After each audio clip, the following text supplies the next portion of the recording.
여러분 안녕하십니까. 12월 27일 아침 김경국의 오늘 시작하겠습니다. 어제 국민의힘 한동훈 비대위원장의 취임사에서 단연 돋보이는 대목은 총선 불출마였습니다. 한 위원장은 그동안 중요한 변곡점에서 항상 용기와 헌신을 키워드로 제시해왔습니다. 불출마 선언은 그 용기와 헌신을 실천으로 옮긴 대목이다, 이렇게 볼 수 있을 것 같습니다. 말이 쉬워서 불출마지 절대 쉬운 것 아니죠. 직전 대표 김기현 전 대표, 과연 자기가 불출마 선언을 하면 보수 진영으로부터 어떤 환영을 받게 될지 몰라서 안 했을까요? 당연히 알고 있었습니다. 그런데 그럴 용기가 없었고 무엇보다도 헌신하겠다는 마음가짐이 없었을 뿐입니다. 욕심이 앞섰던 것이죠. 김기현 전 대표 입장에서는 보통의 정치인들이 정말 쉽게 얻고 싶어도 얻을 수 없는 그런 엄청난 좋은 기회를 발로 차버렸던 것입니다. 제가 알기로는 김기현 대표, 당대표 이후에 보다 더 큰 정치를 하겠다 꿈도 가지고 있었습니다. 그래서 그 꿈 때문에 무리해서 전당대회에 출마해서 당대표 자리에까지 올랐던 것입니다. 그랬던 만큼 어제 한동훈 위원장의 취임사를 듣고 땅을 쳤을지도 모르겠습니다. 한 위원장은 어제 취임사에서 동료 시민과 이 나라의 미래만 생각하면서 승리를 위해서 용기 있게 헌신하겠다라면서 불출마를 선언했습니다. 승리를 위해서 무엇이든지 다 하겠고, 그러고 여기 계신 그 누구보다도 진짜 열심히 하겠다. 그렇지만 나는 그 과실은 챙기지 않겠다. 이렇게 얘기했습니다. 뭉클한 대목이었죠. 한동훈 대표가 어제 취임사에서 밝힌 불출마는 정말로 다목적 포석이었습니다. 일반적으로 생각할 수 있는 의미도 여러 가지 있었고, 또 정말로 기발한 묘수였다는 분석도 나오고 있습니다.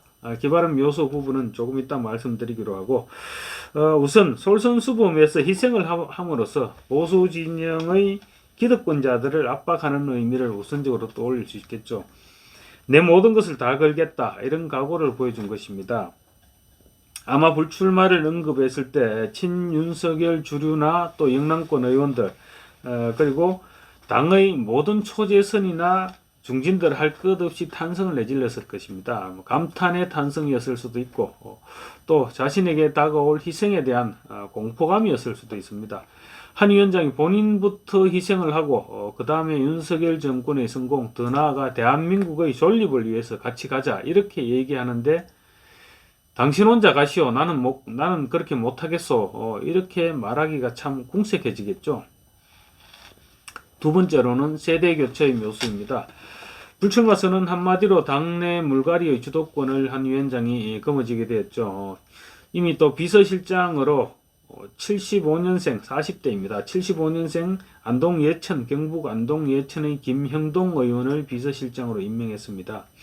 세대교체의 물꼬를 취임과 동시에 세대교체의 물꼬를 틔운 것이죠.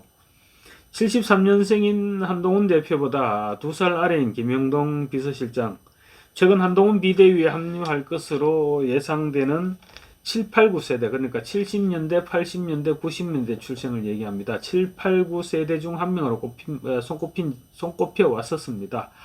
그래서 김영동 의원을 비서실장으로 선택한 것은 7, 8, 9세대 중용의 예고탄이다, 이렇게 읽혀지고 있는 것입니다. 세 번째 포석은 민주당 이재명 대표를 겨냥한 것입니다.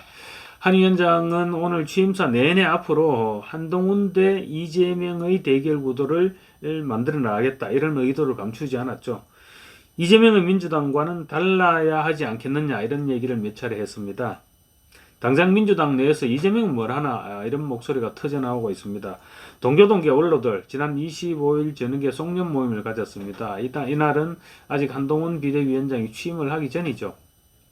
근데 그때 당시 모임에서 참석자들이 지금 국민의힘 같은 경우는 젊은 사람을 비대위원장으로 내세워서 당이 혁신을 꾀하고 있는데 도대체 이재명의 민주당은 뭘 하느냐, 이런 비판이 터져나왔다고 합니다. 이재명 대표 이제 물러나라는 얘기인 것이죠.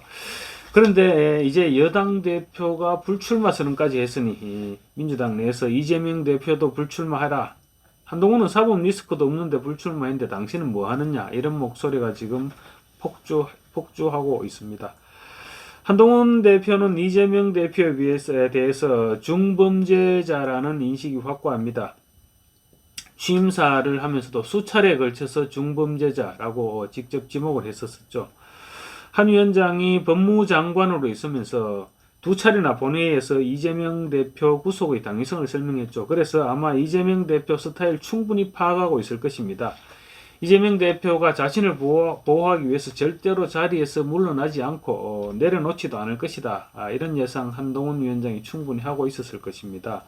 따라서 이쪽에서 내려놓으면 민주당 내에서도 퇴진 요구가 몰아칠 것이지만 이재명 대표는 끝까지 버틸 것이고, 그렇게 되면 민주당이 분열로 치닫게 된다는, 바둑으로 치면 몇 수 앞을 내다봤을 개연성이 다분해 보입니다.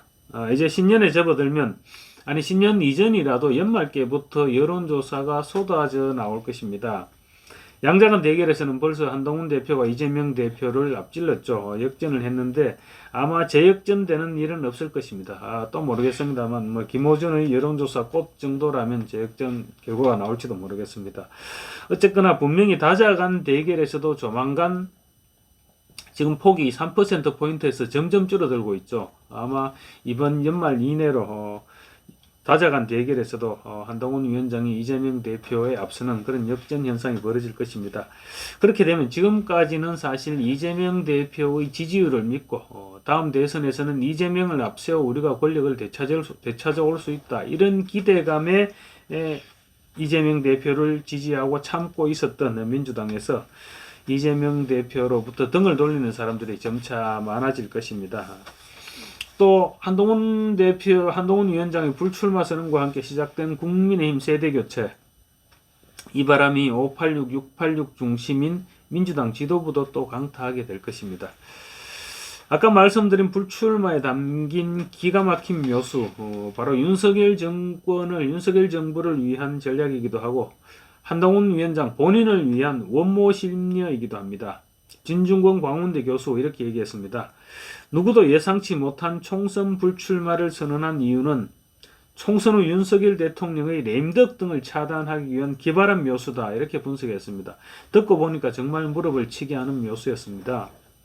한동훈 비대위원장 체제에서 총선에서 승리할 경우 한동훈 위원장이 차기 권력으로 급부상할 수밖에 없겠죠. 그런데 내년에 총선이 끝나도 윤석열 대통령의 임기는 2년도 채 지나지 않은 상태입니다. 임기를 2년도 채 지나지 않은 대통령이 레임덕에 빠지는 상황, 윤석열 정부를 위해서도 바람직하지 않지만 국민을 위해서도 바람직한 상황은 아닙니다. 그렇지만 정치는 현실이죠. 만약 한동훈 위원장이 총선 이후 배지를 달고 국회에 앉아 있으면 뜨는 해 한동훈에게 급격한 권력 쏠림 현상이 나타날 수밖에 없습니다. 그러면 자연스럽게 윤석열 대통령은 레임덕 상황으로 내몰리게 되는 것이죠. 진중권 교수 또 이렇게도 얘기했습니다. 그런 상황에서 총선에 불출마한다라는 것은 비대위원장을 맡고 그것이 끝나면 나는 떠나겠다라는 거다. 떠나서 해외에 나갈 수도 있고 이렇게 전망했습니다. 왜냐하면 국내에 남아있으면 아무리 배지를 달고 있지 않다고 하더라도 과거 민주당 손학규 대표처럼 산속 토굴에 가서 응거한다고 하더라도 기자들이 가만 놔두지 않을 것이죠. 근데 이제 해외 한 2년 정도 나가서 머물다가 오면 자연스럽게 차기 대권을 둘러싼 경쟁의 시동이 걸리는 시점입니다. 만약에 해외에 나가 있는데 윤석열 정권의 위기가 찾아온다면 다시 귀국해서 실세 국무총리로서 역할 할 수도 있겠죠. 그렇지만 그건 나중의 문제입니다. 그리고 만약 국민의힘이 내년 총선에서 승리한다면 윤석열 정권이 딱히 위기를 맞을 일이 있겠나 싶은 생각도 듭니다. 한동훈 위원장 개인적인 입장에서 볼 때도 이제 막 정치를 시작했으니 총선 이후 다소 시간을 가지고 또 전체적인 국가 경영 전반에 대해서 공부를 하는 그런 것도 나쁠 것이 없겠죠. 국회의원 배지 한 번 더 단다는 게 무슨 큰 의미가 있겠습니까?